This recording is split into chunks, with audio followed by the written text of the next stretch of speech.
Hello प्यारे दोस्तों, कैसे हैं आप सब। उम्मीद करते हैं सभी अच्छे होंगे। आज फिर नई पेशकश लेकर आपके सामने हाजिर हुई हूँ, जिसका शीर्षक है मंजिल प्यार की। उम्मीद करते हैं आपको कहानी पसंद आएगी। तो चलिए शुरू करते हैं आज की कहानी। सड़क पर जाम लगा हुआ था और गाड़ियों की आवाजाही को रोक दिया गया था। सड़क के किनारे एक छोटा सा पार्क था, जहाँ कुछ बच्चे फुटबॉल खेल रहे थे।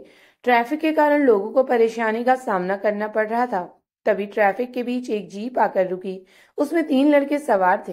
2 आगे की सीट पर बैठे थे तो एक पीछे की सीट पर। पीछे की सीट पर बैठा लड़का बोला, आई हेट दिस ट्रैफिक। जो लड़का ड्राइविंग सीट पर बैठा था, उसने अपने पास खड़े ट्रैफिक हवलदार से पूछा, अंकल इतनी भीड़ क्यों जमा कर रखी है? पीएम की बारात निकलने वाली है क्या यहाँ से? ट्रैफिक हवलदार मुस्कुराया और बोला, बारात का तो नहीं पता, पर मंत्री जी की सवारी जरूर निकलने वाली है यहाँ से। यहाँ गाड़ियों के हॉर्न ने कानों में भूचाल मचा रखा है और इन महाशय को देखो, आराम फरमाया जा रहा है। पीछे वाली सीट पर बैठा लड़का ड्राइविंग सीट के पास बैठे हुए लड़के को देखते हुए बोला, जो डैशबोर्ड पर पैर टिकाए आंखें बंद किए हुए बैठा था, वीर तू क्यों सोते हुए शेर की नाक में उंगली कर रहा है? क्या तुझे अपनी चिंपैंजी जैसी शक्ल प्यारी नहीं है? ड्राइविंग सीट पर बैठा लड़का अपने पास सोते हुए लड़के को देखते हुए बोला, कैसे कैसे दिन आ गए हैं, अपने भाई से भी डर कर रहना पड़ रहा है। वीर बड़बड़ाते हुए बोला। वीर को बड़बड़ाते हुए देख ड्राइविंग सीट पर बैठा लड़का हल्का सा मुस्कुरा दिया। हंस ले बेटा हंस ले, मेरा भी दिन आएगा। कैसा भाई है तू? नहीं नहीं भाई नहीं, कसाई है तू। तेरा नाम वंश सिंह राठौर नहीं, जालिम सिंह होना चाहिए था। दूसरों के जुड़वा भाइयों को देखो, कितना प्यार करते हैं अपने जुड़वा छोटे भाई से। और एक तू है, कहने को तो जुड़वा है पर बिहेवियर सौतेला सा करता है। वीर नौटंकी करते हुए बोला, बंद कर अपनी घटिया एक्टिंग। अगर भविष्य उठ गया ना तो कहीं तुझे ही ना उठा दे। वंश वीर को चुप कराते हुए बोला। वंश की बात सुनकर वीर ने एक नजर वंश के पास बैठे भविष्य पर डाली और वंश को घूरते हुए अपने फोन में लग गया। पार्क में फुटबॉल खेल रहे बच्चों में से एक बच्चा रोने लग गया। ट्रैफिक में खड़े सभी लोगों की नजरें उस बच्चे पर पड़ी। बच्चा शायद गेम हारने की वजह से रो रहा था। तभी किसी ने पानी का नल लेकर उनके अपने एक हाथ से थोड़ा सा दबाकर ऊपर आसमान की ओर कर दिया, जिसके कारण नल का पानी बच्चों पर बारिश के रूप में गिरने लगा और बच्चे खिलखिलाकर हंस पड़े। जीप पार्क के बेहद करीब खड़ी थी, जिसके कारण पानी की कुछ बूंदें जीप में आंखें बंद किए हुए भविष्य के चेहरे पर जा गिरी और भविष्य ने एकदम से बड़बड़ाते हुए अपनी आंखें खोल दी। व्हाट द हेल, पागल हो गया है क्या तू? भविष्य ने अपना चेहरा साफ करते हुए कहा, ओ भाई मैंने कुछ नहीं किया, बिन बादल बरसात वहां से आ रही है।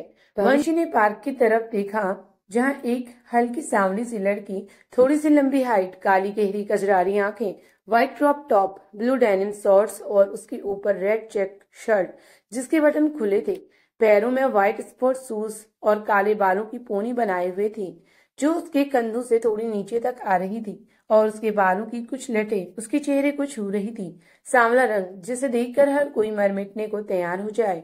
भविष्य एक टक उस लड़की को ही देख रहा था। उस लड़की ने पानी का नल नीचे रखा और घुटनों के बल रोते हुए बच्चे के पास बैठ गई और बोली, क्या हुआ चैम्प, आप रो क्यों रहे हो? उस लड़की की आवाज में सच में कोई जादू था। प्यारी कोयल सी मधुर आवाज जिसे सुनकर हर कोई मंत्रमुग्ध हो जाए। उस बच्चे ने रोते हुए कहा, साहिल ने मुझे गेम में हरा दिया। बस इतनी सी बात पर आप इतने कीमती आंसू वेस्ट कर रहे हो। आपका नाम क्या है? आरव। देखो आरव, गिरना उठना हारना जीतना सब प्रकृति का नियम है। आज हारे हो तो कल जीत जाओगे। अगर हार कर यो मायूस होकर बैठ जाओगे तो आगे कैसे बढ़ पाओगे? इसलिए हारो तो हिम्मत से दोबारा उठो, फिर कोशिश करो, क्योंकि हार के बाद जीत है। उस लड़की ने आरव को समझाते हुए कहा। लड़की, कुछ पल्ले पड़ा या ऐसे ही सिर के ऊपर से निकल गया? आरव ने अपना सिर नामे हिला दिया। लड़की ने बड़बड़ाते हुए चारों तरफ नजरें घुमाई। अचानक ही उसकी आंखों में चमक आ गई। वो जल्दी से उठकर ट्रैफिक में खड़ी एक बाइक के पास गई। उसने उसका गिटार मांगने लगी। उस वक्त वो इतनी मासूम लग रही थी, वो बाइक सवार भी उसे मना नहीं कर पाया। गिटार मिलते ही वो लड़की बच्चों की तरह उछलने लगी। वो लड़की जल्दी से गिटार लेकर बच्चों के पास गई और ट्रैफिक में खड़े सभी लोग उसे ही देख रहे थे और जानने के लिए उत्सुक थे कि वो अब क्या करने वाली है। लड़की ने गिटार को ट्यून किया और एक प्यारी सी धुन बजाई, जिसे सुनकर सभी बच्चे उसके पास आ गए और गाना शुरू किया। गाना खत्म होते ही उस लड़की ने अपनी जेब से कुछ चॉकलेट निकाली और बच्चों को बांट दी। बच्चे खुश होकर वहां से चले गए। वो लड़की उस जीप के पास से होते हुए बाइक में वाले के पास उस गिटार को वापस करने चली गई। भविष्य उस लड़की को देखते हुए बोला, जरूरत से ज्यादा बेमिसाल हो तुम, थोड़ी सांवली हो पर बवाल हो तुम। इतना कहकर उसने अपनी आंखें फिर से बंद कर दी और अपना सिर सीट से टिका दिया। दूसरी तरफ वो लड़की गिटार देकर जैसे ही मुड़ी, कोई उसका हाथ पकड़कर सड़क की दूसरी ओर ले गया। उस लड़की ने एक बार अपना हाथ की तरफ देखा और फिर सामने। उसके सामने एक लड़की खड़ी थी। उम्र में उससे 2 साल बड़ी होगी। क्या दी, इतनी जोर से कौन हाथ पकड़ता है? उस लड़की ने अपना हाथ छुड़ाते हुए कहा, अभी तो सिर्फ हाथ पकड़ा है, ज्यादा चू चपड़ किया ना तो सीधा लाफा पड़ेगा। बिना बताए कहाँ भटक रही थी? दृश्या, ये मसूरी है। तुझे यहाँ आए 1 घंटा भी नहीं हुआ और चली महारानी घूमने। सामने वाली लड़की ने दूसरी लड़की को डांटते हुए कहा, दृश्या रिलैक्स। रिलैक्स काव्या दी, पहले सांस तो ले लो। काव्या ने गहरी सांस ली और दृश्या का हाथ पकड़कर चली गई। Next day, MR university Mussoorie. Drishya का आज यूनिवर्सिटी में पहला दिन था। वो जयपुर से यहाँ पढ़ने के लिए आई थी। यहाँ वो अपनी मासी काव्या की माँ और यूनिवर्सिटी की प्रिंसिपल के यहाँ रहने आई थी। काव्या के पापा नहीं थे और दृश्या की माँ उनकी बचपन की दोस्त है। उन्होंने कभी काव्या और दृश्या में फर्क नहीं किया। दृश्या काव्या के साथ अपनी क्लास की तरफ जा रही थी। काव्या दृश्या की सीनियर थी। तभी उन्हें स्टूडेंट क्लास छोड़कर ग्राउंड की तरफ भागते हुए नजर आए। दृश्या और काव्या को तो कुछ समझ नहीं आ रहा था कि क्या हो रहा है। काव्या ने कुछ स्टूडेंट्स को रोककर पूछा तो उन्होंने बताया कि कॉलेज ग्राउंड में कुछ स्टूडेंट के बीच लड़ाई हो गई। काव्या और दृश्या भी वहां पहुंचे तो एक लड़का दूसरे लड़के को बुरी तरह मार रहा था। मार खाने वाला लड़का बुरी तरह से घायल था। दृश्या भी काव्या के साथ भीड़ को चीरते हुए आगे बढ़ गई। उस पहले वाले लड़के ने मार खाने वाले लड़के को जोर से सीने पर लात मारी और वो लड़का सीधे दृश्या के पैरों में जाकर गिरा। दृश्या ने हैरानी से एक नजर अपने पैरों पर पड़े घायल लड़के की तरफ देखा और फिर अपने सामने खड़े दूसरे लड़के की तरफ। गोरा रंग, नीली आंखें जो गुस्से के कारण लाल हो गई थी, काले बाल जो उसके माथे को ढक रहे थे। दिखने में किसी अमीर परिवार का लग रहा था। पहले वाले लड़के के सामने देखा और उसकी नजरें दृश्या पर जा मिली। अगले ही पल दृश्या ने उससे अपनी नजरें हटा ली, पर वो लड़का एक टक दृश्या को ही देख रहा था।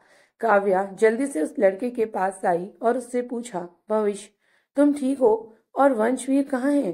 काव्या लगातार उससे सवाल पूछ रही थी और भविष्य की नजरें सिर्फ दृश्या पर थी।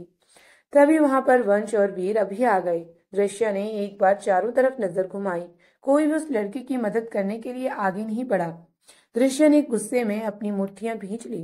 दृश्या ने सहारा देकर उस लड़के को खड़ा किया और फिर एक नजर भविष्य और वहां खड़े स्टूडेंट की तरफ देखा और कहा, हार्टलेस पीपल, और उस लड़के को लेकर मेडिकल रूम की तरफ चली गई। दृश्या ने उस घायल लड़के को हॉस्पिटल पहुंचाया और घर आ गई। घर पर काव्या ने दृश्या से आज जो कुछ भी हुआ उसके बारे में बात करने की कोशिश की, पर दृश्या ने उस बारे में कोई बात करने से मना कर दिया। अगले दिन दृश्या यूनिवर्सिटी गई। आज सब उसे गहरी नजरों से देख रहे थे, शायद कल जो हुआ उसके कारण, क्योंकि पहली बार कोई भविष्य के खिलाफ गया था। दृश्या ने किसी पर भी ध्यान नहीं दिया और अपनी सारी क्लासेस अटेंड करने के बाद घर वापस आ गई। आज ना तो उसे भविष्य और ना इसके दोस्तों को देखा था और ना ही काव्या से उसकी कोई बात हुई थी। शाम को काव्या दृश्या को अपने साथ मार्केट ले गई। काव्या दी, हम तो शॉपिंग करने आए थे, तो आप यहाँ क्यों आई हैं? अगर मासी माँ को पता चल गया तो? दृश्या ने अपने सामने वाइन शॉप को देखते हुए कहा। और दी, आप कब से पीने लगी? मैं मौसी माँ को बता दूंगी।